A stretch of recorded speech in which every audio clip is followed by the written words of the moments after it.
Ayan, nandito tayo ngayon sa may entrance ng lighthouse at ito yung view na makikita mo. Turad Beach and it's so refreshing in the eyes. So pupunta tayo ngayon doon sa taas.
Just 20 pesos at murang-mura na yun para sa ating lahat.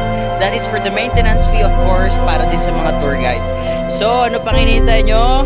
You're going to visit and put that on your bucket list. Bye-bye!